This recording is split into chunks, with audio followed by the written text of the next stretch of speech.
Bonjour à tous et bienvenue dans l'entretien. Nous sommes ensemble comme à chaque fois pendant 26 minutes. Et mon invité cette semaine a pendant 3 ans présidé l'association Plein Centre, l'association des commerçants du centre-ville de Nantes. Elle vient de passer la main après 3 ans de mandat plutôt chargés, pendant lesquels les gros dossiers n'ont pas manqué. On en a retenu essentiellement 2 qui, à eux seuls, symbolisent le poids de ce mandat. Il y a eu la question de l'ouverture des commerces le dimanche et puis il y a eu, bien sûr, le printemps dernier, en 2016, avec une bonne vingtaine de manifestations, parfois assez violentes, en plein cœur de la ville. Donc bref, on se dit que Nathalie Degnaud-Millon n'a pas dû s'ennuyer. Bonjour. Bonjour. Vous n'êtes pas ennuyée? Non, pas du tout. Est-ce que c'est parce que, justement, il y a eu des gros dossiers à gérer, des questions importantes et puis des situations parfois compliquées, que vous raccrochez la présidence? Alors non, ça n'a rien à voir avec ça, même si c'était un mandat qui était effectivement riche en événements et en gros dossiers, mais les statuts de l'association sont assez clairs. C'est un mandat d'1 an renouvelable jusqu'à 2 fois maximum. Donc en général, les présidents font leurs 3 ans.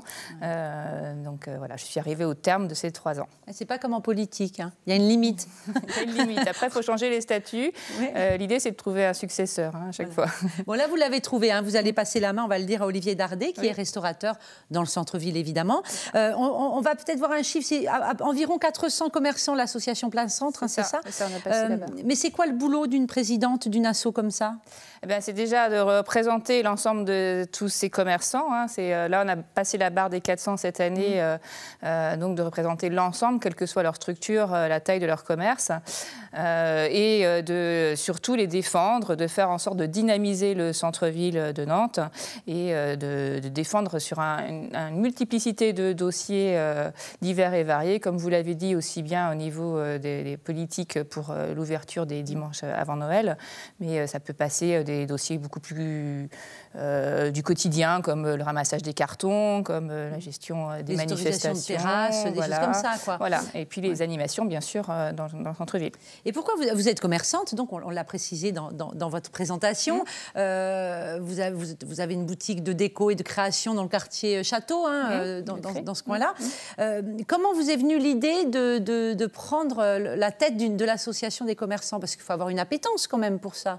En fait, ça s'est fait de plus en plus rapidement sur la fin, mais j'étais toujours adhérente de Plein Centre dès mon installation en 2004. J'étais membre active pendant de nombreuses années et quand mes enfants ont grandi, j'ai pu me dégager un peu plus de temps. Donc j'ai d'abord été ambassadrice au sein de l'association qui est, en fait, ce sont des référents dans les quartiers du centre-ville, donc ambassadrice de mon quartier. Et puis je suis passée sous le mandat de Noël Renaud, vice-présidente, puisqu'il a pensé à moi à la succession. Et donc ensuite j'ai pris la main. Voilà, ça s'est fait assez naturellement, oui. Et le commerce, c'est pas votre point de départ. Vous êtes créatrice au départ. Oui, c'est ça. Vous avez fait de la céramique, pas mal. Et vous faites des bijoux. Vous en faites encore. Vous créez. Mais vous êtes lancé dans le commerce. C'est quand même une sacrée aventure, non, d'ouvrir sa boutique? Alors en fait, je suis née dans le commerce, on va dire, de famille de commerçants. Donc Saumuroise. Voilà, exactement.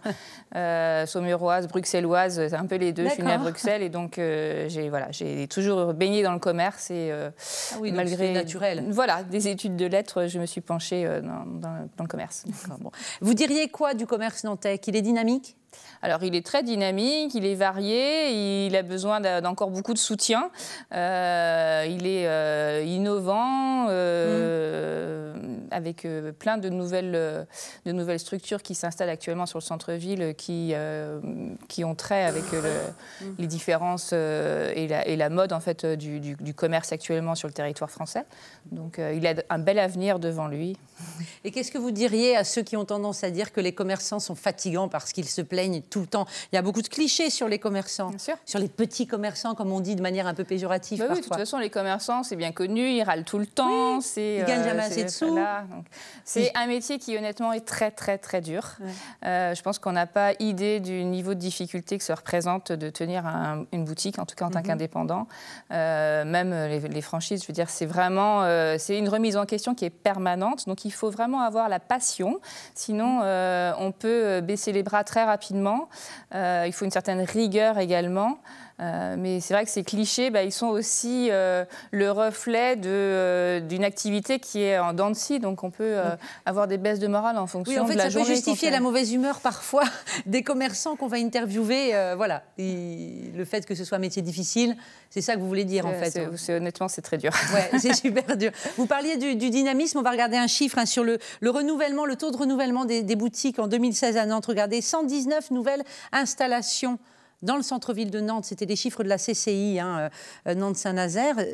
Ça montre du dynamisme. Ça montre peut-être aussi, c'est le revers de la médaille, que pas mal de boutiques s'ouvrent, ne durent pas, et que d'autres, par contre, bonne nouvelle, reprennent la... Bien sûr, il y a un turnover qui est important dans le commerce, aussi bien à Nantes que sur le territoire français. Par contre, ce dynamisme avec je crois que c'est 116 nouvelles enseignes, ça prouve qu'il y a encore matière. 119 d'ailleurs. 119 en 2016, matière sur la ville de Nantes. Ouais. A contrario, sur la ville de Nantes, en tout cas, dans le centre-ville, on a un taux de vacances commerciales qui n'est pas très élevé. On a même baissé en 2016 au niveau. Donc ça veut dire qu'il y a une stabilité qui est là. Voilà, on arrive quand même à retrouver des nouveaux commerçants et des nouvelles idées. Oui, contrairement à d'autres centres-villes voisins, même on sait que Saint-Nazaire, par exemple, a beaucoup plus de difficultés à dynamiser son centre-ville. On va en venir au gros dossier de ce mandat qu'on évoquait rapidement en introduction tout à l'heure. Alors on parlera tout à l'heure des manifestations du printemps, mais commençons par l'ouverture des commerces le dimanche. Alors est-ce que vous considérez, Nathalie Degnaud-Millon, que dans ce mandat, ça a été une victoire et que vous avez gagné quelque chose? Ah oui, tout à fait. Oui, vous avez l'air contente sur ce coup. Non, je pense que... Au jour d'aujourd'hui, on n'a peut-être pas conscience qu'il y a 3 ans, il n'y avait rien au niveau de l'ouverture des dimanches avant Noël. Et puis qu'il y avait même une opposition ferme de la part de la collectivité. Qui était installé. Donc c'est une patate chaude, un paquet cadeau qu'on se transmettait de président en président en disant il faut que tu y arrives, il faut absolument qu'on arrive à ouvrir cette année parce qu'il y a un intérêt commercial et parce qu'il y a une valeur ajoutée et une nécessité en tout cas pour redynamiser le commerce et faire en sorte que la trésorerie s'en sorte un petit peu. Donc oui, c'est une vraie victoire. Et alors, ça m'est arrivé en tout début de mandat, c'était un petit peu le baptême du feu. Mais c'est aussi le travail de tous mes prédécesseurs. Voilà, qui ont préparé le terrain. Voilà, j'ai fait que défaire les ficelles. Après, ça coïncide aussi avec l'arrivée de Johanna Rolland à la tête de la mairie de Nantes et de Nantes Métropole, quand même. Oui. Et avant, c'était Jean-Marc Ayrault, quand il était encore là, c'était toujours farouchement opposé. Voilà, c'est sans la volonté politique de Johanna Rolland, je l'ai souligné plusieurs fois, il n'y avait pas de possibilité. Elle a posé un cadre dans lequel c'est bien tombé, mais il a fallu se battre. Oui, quand même, parce que ça n'a pas été simple du tout. Alors, on rappelle que la métropole a finalement autorisé l'ouverture 2 dimanches avant Noël. On y est allé petit à petit. Il y a eu un dimanche, après il y a eu 2 dans les annonces. Ah oui, voilà. Oui. Et puis on a abouti aux 2 dimanches avant Noël, c'est bien cela. Puis il y a encore des discussions, puisqu'il y a encore des enjeux pour que ça s'étende au-delà du centre-ville, puisque finalement, après les galeries en périphérie, on dit, et nous, on aimerait bien aussi... on en est là, quoi, aujourd'hui. On en est là. Les discussions ont été âpres. Ça a été 96 heures de réunion pour obtenir 10 heures de travail effectué, avec aussi bien, puisque donc, Johanna Rolland avait posé le cadre de ces 2 conditions, accord avec les syndicats et accord avec la périphérie qui, du coup, ne demandait pas l'ouverture pour permettre celle du centre-ville. Donc, du dialogue social, en tant que petite commerçante indépendante, j'en avais pas eu connaissance, j'avais aucune idée de ce que ça pouvait représenter. Avec les syndicats, on rappelle que tous les syndicats étaient dans la partie. Voilà, donc, et de très riches rencontres à ce niveau-là, une nouveauté bien sûr, mais avec des rencontres cordiales, un travail constructif. Tous les syndicats signataires se sont mis, bien sûr, autour de la table, mais on continue ces tables rondes pour dynamiser le centre-ville. On parle encore de l'ouverture des dimanches, mais on parle aussi de l'ensemble de la dynamisation du centre-ville. Il ne faut pas que ça soit focalisé uniquement là-dessus. On est arrivé à cette ouverture-là, d'arriver à travailler ensemble. Donc ça, c'était une vraie richesse. Après, ça a été aussi les syndicats non signataires avec une assignation en justice. Donc ça s'est quand même fait dans la douleur. C'était pas neutre. Et puis aussi avec la périphérie. Donc au départ, première année, OK, on reste fair play. on ne demande pas l'ouverture, nous, des dimanches. La deuxième année, on aimerait bien. Et l'année dernière, notamment le centre Beaulieu, voilà. On peut le dire, qui menaçait d'ouvrir. Ça a été vraiment très tendu quand même. Vous êtes commerçante, vous, c'est si important que ça d'ouvrir le dimanche? Oui. Oui, oui. Mais vraiment? Ah oui, c'est vraiment. Moi, pour vous donner un ordre d'idée, donc j'ai toujours ouvert toute seule, puisque je n'avais pas le droit d'employer mes salariés ces journées-là, les dimanches avant Noël. Donc de 2004 à 2013, vous êtes toujours ouverte? J'ai toujours été ouverte. Donc j'avais quand même du monde, parce que mes clientes étaient au courant. Et j'avais toujours des gens de l'extérieur du centre-ville qui me disaient « Mais comment ça se fait que la ville est fermée ?» Donc à partir du moment où ça a été ouvert en 2014, j'ai multiplié ce chiffre-là par 3 pour la journée. Donc il y a vraiment, un chiffre d'affaires additionnel. C'est-à-dire parce qu'on s'est toujours dit les gens ne vont pas avoir plus d'argent. Ce n'est pas parce que ça ouvre le dimanche que les gens vont... Ce qu'ils dépenseront le dimanche, ils ne le dépenseront pas le mercredi. Disons que désormais, même s'il y a de plus en plus de commerçants qui sont également e-commerçants, il y a également la concurrence de l'Internet et qui fait son beurre les dimanches avant Noël. Puisque voilà, il y a... Parce qu'au dernier moment aussi, on est toujours en retard. Est-ce que vous avez été surprise par l'ampleur du débat autour de ces ouvertures le dimanche? Parce qu'en réalité, quand on entendait les positions des politiques, des syndicats, des commerçants, on avait l'impression que c'était autant de manières différentes de voir le monde. Bien sûr, c'est un débat de société déjà. En plus du débat politique qui avait lieu, ça pose beaucoup de questions, l'ouverture du dimanche. Et c'est en ça que c'était intéressant et c'est en ça que c'était... très très important de ne pas se tromper sur la manière de procéder. Donc, Mais ça vous a surprise? Vous vous êtes retrouvée au milieu, comme vous le disiez tout à l'heure, de discussions qui n'en finissaient pas, parfois tendues. Alors, ce qui m'a surpris, c'est la lenteur. Vraiment, très honnêtement, c'est qu'à chaque fois, on disait, mais on n'a encore rien avancé, il va encore falloir faire quelque chose, encore une autre réunion, etc. Donc oui, la lenteur, il faut qu'on interroge notre base, ceci, enfin voilà, c'est des choses où moi, je n'avais pas conscience de ça. Par contre, sur l'importance, non, je n'étais pas surprise. Sur les difficultés, je n'étais pas du tout surprise non plus. Sur la valeur historique, par contre, de l'accord, j'avais bien conscience de vivre un moment historique dans le centre-ville de Nantes et sur la métropole. Oui, et là, pour le coup, Nantes était un petit peu un village gaulois. Il y a beaucoup de villes où ça ouvre le dimanche déjà. Donc voilà, ça, c'est dans votre bilan, ça sera un bon point. Voilà, ça aboutit. Et vous vous dites, voilà, je suis contente de moi. Bon, deuxième gros dossier qu'on va ouvrir, qui est un peu moins léger, même si l'ouverture le dimanche n'est pas léger, mais sont les manifestations. Ça fait un an, pile poil quasiment. C'était au printemps 2016. De mars à juin, quasiment, plus de 20 manifestations dans le centre-ville de Nantes. C'était contre la loi travail. Alors, pas n'importe quelle manif. Il y a eu beaucoup de violence, de tensions, des gaz lacrymogènes en grande quantité, des jets de projectiles de la part de certains manifestants. On le verra sur les images, des vitrines cassées. Beaucoup de tensions, de peur. Comment l'association Plein Centre et comment vous, présidente, étiez sollicitée à l'époque, le printemps dernier, quand tout ça se passait? Vous étiez sollicitée au jour le jour, même par les commerçants en direct. Quel était votre premier rôle? Alors, déjà, je n'ai pas attendu d'être sollicitée pour intervenir. C'est-à-dire que, bien sûr, il y a eu toutes ces manifestations à répétition. La première, très importante au niveau de l'impact de la casse, ça a été celle où GoSport s'est fait vandaliser. Donc là, je n'ai pas attendu d'être sollicitée. J'ai demandé rendez-vous d'urgence auprès de la préfecture, en mairie. Donc j'ai été sur le front dès le départ pour tenter d'obtenir des solutions pour stopper l'hémorragie déjà des manifestations et faire en sorte que le parcours des manifestants et des casseurs soit dévié. C'était votre demande, voilà, et que l'hypercentre soit sanctuarisé. Donc ça, c'était mon travail quotidien. C'était aussi d'être aux côtés des commerçants, d'informer. Donc en préfecture, on nous donnait le parcours possible. Sachant que la plupart du temps, il faut qu'on le réexplique aux gens, c'était des manifestations qui étaient non déclarées. En tout cas, pour une partie des manifs, il y avait parfois les manifestations des syndicats qui étaient déclarées, les autres non déclarées, des parcours que tout le monde, qu'on n'avait pas vécu ni en tant que journaliste, ni les forces de l'ordre, n'avaient vu des manifestations prendre cette forme-là. C'était tout à fait inédit. Donc c'est vrai que vous deviez vous sentir très très impuissante. Qu'est-ce qu'on vous disait en préfecture à ce moment-là? On nous donnait les informations concernant cette manifestation qu'ils avaient pu obtenir, en nous demandant bien sûr de ne pas les diffuser de façon d'une large diffusion, division, puisque ça pouvait justement nous retomber dessus, hein, bien évidemment. On nous indiquait le parcours possible, le niveau de dangerosité, mais on avait un sentiment d'impuissance, comme vous le disiez. On ne faisait que d'alerter, de demander à ce que le parcours soit dévié, qu'il y ait des barricades, qu'il y ait...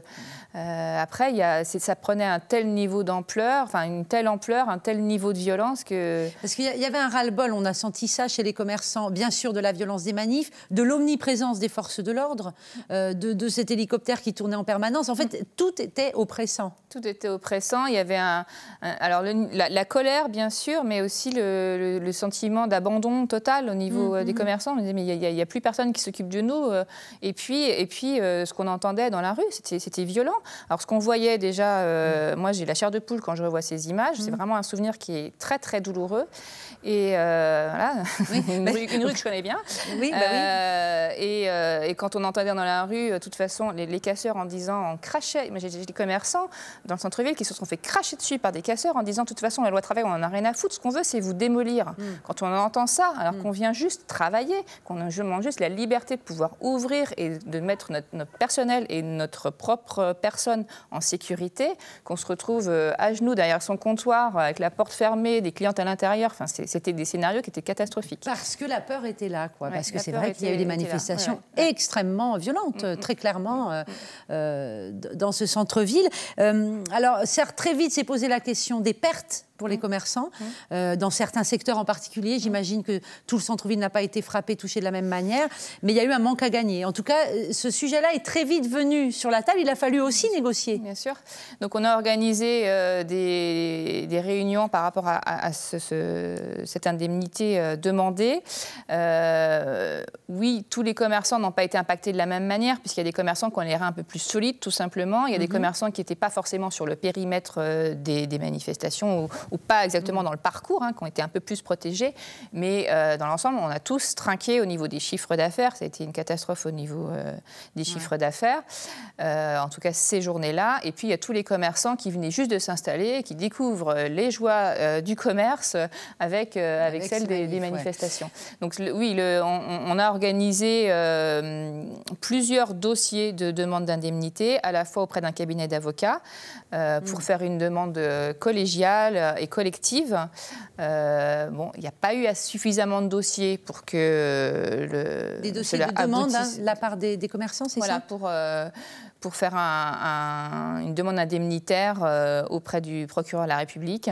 Et puis également le dossier déposé en préfecture pour les commerçants impactés. Ouais. Et donc là, avec les critères d'indemnisation qui n'étaient pas à la hauteur et pas en rapport avec nos demandes. Au bout du bout, les commerçants ne sont pas satisfaits des aides reçues a posteriori. Il faut être clair.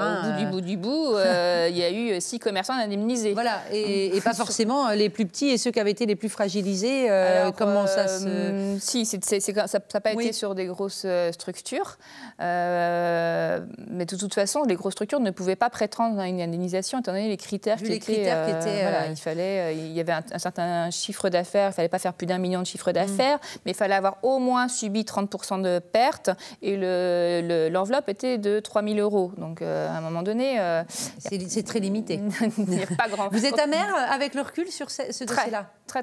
Parce que là, on a vraiment senti un abandon de l'État et aucune considération, aucune possibilité d'intervenir. On avait l'impression qu'il n'y avait plus d'État, qu'on était dans un État de non-droit, que le centre-ville était devenu le terrain de jeu et il n'y avait personne qui bougeait, qui nous protégeait. Moi, on m'a reproché d'être trop politiquement correcte à certains moments donnés. Qui vous reprochait ça ? Alors, certains commerçants, oui, j'ai eu parce que ces réunions, elles ne se sont pas faites sans mal, parce que quand ça se passe mal, on cherche un coupable, et c'est qu'est-ce que fait Plein Centre ? Plein Centre, ça ne sert à rien. Moi, je l'ai entendu, donc je l'ai pris plein de balles, parce que moi, j'étais quand même sur le front à ce moment-là. Et quand on nous reproche d'être trop politiquement correct, alors que même les politiques n'ont plus de main mainmise sur la situation. C'est là que je voulais en venir, parce que dans toute cette période-là, vous étiez en lien avec, une fois encore, la mairie, la métropole, la préfecture, les autorités, la CCI, qui essayait d'organiser. Mais on voit bien que ça ne se jouait pas là, en réalité. Mais voilà, ça se joue plus haut. Ça se joue plus haut. Les manifs ne pouvaient pas s'arrêter comme ça. Et voilà. C'est ça qui vous rend amer avec le recul encore aujourd'hui. Ah oui. Je pense que voilà, j'ai eu besoin de le dire, j'ai eu besoin de passer au-dessus, mais c'est vraiment un souvenir qui est extrêmement douloureux. Ouais, ça n'a pas été un beau printemps 2007. Pour autant, au final, quand on regarde les chiffres toujours communiqués par la CCI sur les pertes de chiffre d'affaires sur ce fameux printemps, finalement, on voit des chiffres qui ne montrent pas la catastrophe dont certains commerçants ont parlé, hein, moins 1,1% en avril, à peine 1% de perte de chiffre d'affaires en mai. C'est pour les commerces du centre-ville. Hein, et un mois de juin où le chiffre d'affaires se stabilise. Alors en fait, c'est quoi? C'est qu'il y a eu de grandes disparités peut-être? Exactement. Il y a eu d'une part de grandes disparités. Il y a tous les commerçants dont je vous parlais, dont c'était la première année d'installation. Pardon. Il y a également ces chiffres qui ne concernent que les commerces de moins de 300 mètres carrés. Donc à prendre avec des pincettes. Et il y a aussi le fait qu'en dehors des manifestations, il y a pas mal de commerçants qui arrivaient à tirer leur épingle du jeu par d'autres journées qui compensaient en fait le chiffre d'affaires. Les choses se sont équilibrées. Voilà. Et puis ça dépendait vraiment du secteur et de l'activité. Et puis il faut voir aussi les mois qui sont passés juste après, où les Nantais et même les touristes ont boudé la ville de Nantes et pourtant, regardez le chiffre 2016 global. Oui, vous saviez que j'allais le montrer. Ça a été une bonne année, 2016. Alors sur 2016, oui, on a une progression de 2,2. Ça reste timide parce qu'en plus, on est sur un historique. Alors vous allez dire qu'on se plaint tout le temps. Mais on va reboucler la boucle avec l'intro de tout à l'heure. Mais c'est des chiffres qui sont à regarder quand même par rapport à un historique qui n'était pas terrible. Hein, les chiffres comme ça sont toujours sur la globalité. Bon, après, si on regarde dans le détail, j'imagine que tous les commerçants n'ont pas vécu la même situation. Est-ce que vous dites les gens ont boudé le centre-ville après, mais est-ce qu'il y a eu aussi l'effet inverse? Des gens qui ont été contents de pouvoir retourner flâner tranquillement dans le centre-ville et qui vous l'ont dit? À vous, les commerçants. Oui, bien sûr. Ça a mis du temps. Alors déjà, il y a eu cette très belle opération de Nantes à Cœur l'année dernière, le 18 juin, qui était... on a aussi fait ça pendant les manifestations. C'est-à-dire qu'on a tout de suite pensé à refaire venir du monde dans le centre-ville et avec un travail avec le GNI, l'UMIH, la ville de Nantes, la TAN et NGE pour faire en sorte de faire une belle animation. Donc ça, à ce moment-là, oui, on a eu énormément de monde dans le centre-ville. Tout le monde dit, c'est bien, on est content de revenir, mais il y a eu ce traumatisme qui était quand même présent sur le centre-ville et qui a continué sur l'été. Malgré la grande araignée qui... Voilà, ça a été quand même très tendu, très tendu. Mais là, en septembre, on a continué on a commencé à revoir un peu de monde et... Donc finalement, les choses vont bien se passer pour la suite. Avec un décembre, avec 2 ouvertures de dimanche, ça a compensé. Voilà. Donc on l'a dit, vous passez la main à un restaurateur, Olivier Dardet. C'est quoi ces gros enjeux? Alors ces gros enjeux... Ces gros enjeux à lui, mais finalement les enjeux du commerce, à Nantes. Hein. C'est de continuer, bien sûr, à dynamiser le centre-ville, de faire grimper encore le nombre d'adhérents, puisque les budgets, mais les budgets de subvention, en tout cas ceux au niveau de la CCI, baissent d'année en année, puisque eux aussi leur budget baisse, donc ils sont bien obligés de faire des économies. Donc on a besoin de trouver des ressources supplémentaires. On va participer au grand débat sur la transition énergétique. Donc là, il y a un gros dossier au niveau de plein centre à ce niveau-là. Bien sûr, sur la transition numérique, on est toujours acteur et on encourage à nouveau les commerçants. Il faut accompagner les commerçants aussi. Tous ne sont pas au même niveau sur ces questions-là, forcément. Exactement. Donc ça, c'est les gros dossiers. Les gros dossiers. Et puis, il y a toujours le dossier des dimanches. Hein. Il n'y a pas de raison qu'un président y échappe pour continuer à faire élargir, c'est ça. Hein, votre objectif, c'est d'élargir un peu les autorisations. On travaille avec la métropole, on travaille avec la périphérie, donc faire en sorte que tout le monde soit content de ces ouvertures. Que ce soit cohérent. Quant à vous, Nathalie Deniau-Millon, vous restez très active au-delà de votre commerce. Hein. C'est la CCI, vous êtes vice-présidente en charge du commerce, en binôme. En fait, vous avez envie de vous investir toujours plus ? Alors, on est aussi venu me chercher hein, pour la Chambre de commerce. Ouais. Donc, oui, mettre en valeur le commerce nantais sur le territoire, ce sont des choses qui m'animent de toute façon. Et à partir du moment où on a mis un peu le pied dedans, on a envie de continuer et de travailler pour cette valorisation. Mais après, vous savez bien, ce à quoi on pense, c'est qu'après, il n'y a plus qu'un pas pour arriver en politique. Oui. Pour l'instant, ça vous fait beaucoup rire. Ça me fait beaucoup rire. Je vais continuer à m'occuper de ma petite boutique. Oui, mais vous êtes déjà au-delà de votre petite boutique, en réalité. Oui, vous avez eu des appels du pied pour ça? Pas en politique, non. Non. Mais ça vous tente? Pour l'instant, non. Vous n'y pensez pas le matin? Moi, ce qui m'intéresse, c'est de continuer à travailler pour le collectif et pour le commerce nantais. Et c'est vrai que c'est tellement riche de rencontres que ça permet d'avoir un regard sur l'ensemble qui est très, très valorisant, très enrichissant. Et c'est ça ce qui m'anime. Et c'est de ne pas travailler forcément pour soi, mais pour les autres. Pour l'intérêt de tous.